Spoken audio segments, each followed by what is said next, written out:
Selamat datang di Fokus Berita Minggu ini, saya Selin. Minggu ini kami hadirkan 5 fokus utama, penipuan yang mengatasnamakan pejabat pemerintah dan meminta masyarakat menambahkan akun lain untuk urusan dinas kembali muncul. Dinas Pekerjaan Umum New Taipei mengingatkan masyarakat untuk meningkatkan kewaspadaan. Musim panen tiram segar Tongshi Jiai telah dimulai, dipadukan dengan kuliner seafood dan pengalaman desa nelayan untuk mempromosikan wisata pesisir. Otoritas kesehatan terus memantau perkembangan wabah Ebola dan mengingatkan wisatawan untuk menerapkan manajemen kesehatan serta pemantauan mandiri. Dokter meningkatkan bahwa jika penglihatan masih kabur setelah operasi katarak, kemungkinan berkaitan dengan penyakit makula dan perlu segera diperiksa. Selain itu, Taoyuan mendorong pelatihan tenaga pendamping ibu dan bayi bagi penduduk baru untuk membantu meningkatkan keterampilan perawatan ibu bayi dan kemampuan kerja. Mari kita simak 5 peristiwa kunci minggu ini. Menyamar sebagai pejabat dan menambahkan seorang di line untuk membahas urusan resmi. Biro Pekerjaan Umum Kota New Taipei memperingatkan terhadap penipuan. Modus penipuan terus berkembang. Baru-baru ini ada oknum yang mengaku sebagai Kepala Dinas Pekerjaan Umum Kota New Taipei dan pejabat instansi pemerintah, lalu menghubungi perusahaan melalui telepon serta meminta untuk menambahkan akun lain tertentu guna membahas urusan dinas. Dinas Pekerjaan Umum mengingatkan bahwa instansi pemerintah tidak akan menggunakan akun pribadi untuk meminta data pribadi maupun menangani urusan resmi.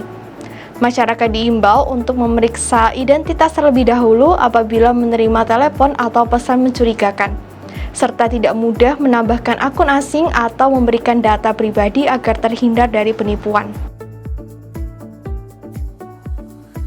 Tiram Tongshi memasuki musimnya. Jiai mempromosikan wisata kuliner pesisir. Musim panen tiram segar Tongshi di Jiai telah dimulai. Tiram yang segar, manis, dan berisi menjadi kuliner favorit pada musim panas.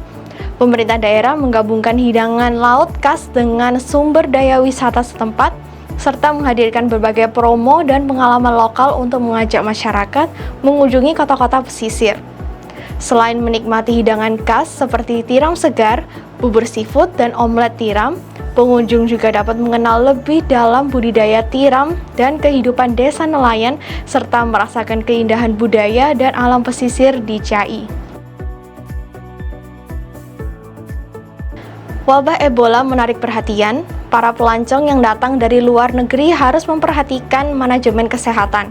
Menanggapi perkembangan wabah Ebola di beberapa wilayah Afrika, otoritas kesehatan terus memperkuat pemeriksaan di perbatasan dan langkah pemantauan kesehatan.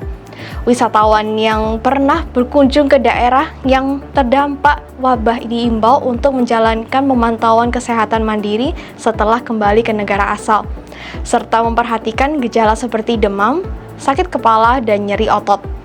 Jika merasa tidak sehat, masyarakat diminta segera memberitahukan riwayat perjalanan dan mencari bantuan medis agar dapat mengurangi resiko penyebaran penyakit serta menjaga kesehatan diri sendiri dan masyarakat.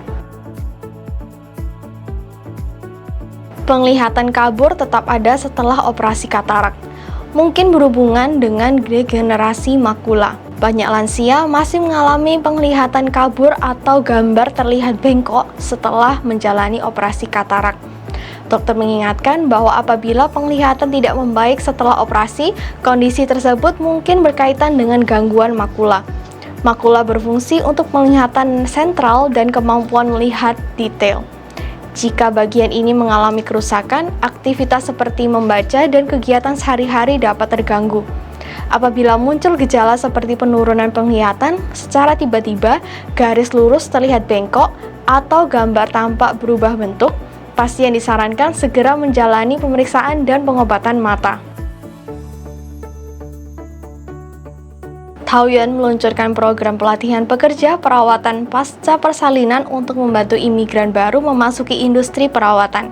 Seiring meningkatnya kebutuhan layanan perawatan ibu dan bayi, pemerintah Taoyuan terus mendorong program pelatihan tenaga pendamping ibu pasca melahirkan bagi penduduk baru. Program ini menyediakan pelatihan profesional dan bimbingan kerja. Materi pelatihan mencakup perawatan ibu dan bayi, keselamatan anak usia dini, serta keterampilan praktik untuk membantu peserta meningkatkan kemampuan profesional mereka. Setelah menyelesaikan pelatihan, peserta dapat memperoleh sertifikat terkait dan mengikuti layanan penyaluran kerja sehingga memiliki peluang lebih besar untuk bekerja di bidang pengasuhan anak dan perawatan ibu bayi.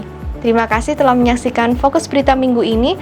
Taiwan Immigrants Global News Network menemani Anda mengikuti perkembangan terkini, memahami Taiwan sekaligus menghubungkan dunia.